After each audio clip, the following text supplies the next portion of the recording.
Hello, hello students. The topic of this video lecture is viscosity measurement, and in which we can have the subtopic as definition of dynamic viscosity and the definition of kinematic viscosity. The outcome of this topic, we can have two outcomes. One is the student will be able to write definitions, that is the definition of dynamic viscosity and the definition of kinematic viscosity. And similarly, the student will be able to write relations for dynamic viscosity and kinematic viscosity. And as part of the questioning, the questions will be posed in the 1 mark questions under remember level. Coming to the Newton's law of viscous force is defined as the force is equal to viscosity constant multiplied by area into velocity gradient. So usually what we can write is, whenever a shear force is being applied on a particular top surface area with a velocity of u, and the gap of that particular layer, that fluid layer, is y, we can write the velocity gradient as du by dy, and usually the force shear will be referred as a shear force, which will be proportional to the area multiplied by the velocity gradient. So equivalently we can write this shear force relation as viscosity constant multiplied by this area multiplied by velocity gradient, and this mu is referred as viscosity, and it can be referred as dynamic viscosity or it can be referred as kinematic viscosity.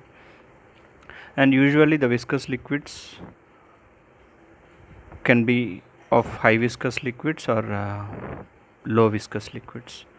For example, honey is a viscous liquid, oil is a viscous liquid. Whenever the viscosity is more, the moment of that particular liquid will be less. That means more viscosity reflects as less free moment. Another point to be noted is viscous fluids are intentionally used for damping purpose. So whenever we require a damping across any machining parts and all these things, so usually intentionally the viscous fluids will be added. So there to have a free movement, so the damping is required, and for the damping viscous fluids will be used. So usually viscous fluids are of two types. One is referred as Newtonian fluids, and another one is referred as non-Newtonian fluids. So the Newtonian fluids are the fluids for which the viscosity is referred as a constant parameter, whereas coming to non-Newtonian fluids, those are the fluids for which the viscosity is variable. That means the viscosity depends upon pressure and temperature, and if at all that mu is variable with respect to either pressure or temperature, those fluids will be referred as non-Newtonian fluids. So coming to definition of absolute or dynamic viscosity, it is defined as the ratio of shear stress to the velocity gradient. So taking the same relation, F is equal to mu into A into du by dy, get these two terms to the denominator part of the left side, we can write mu is equal to F by A by du by dy. That means shear stress divided by velocity gradient.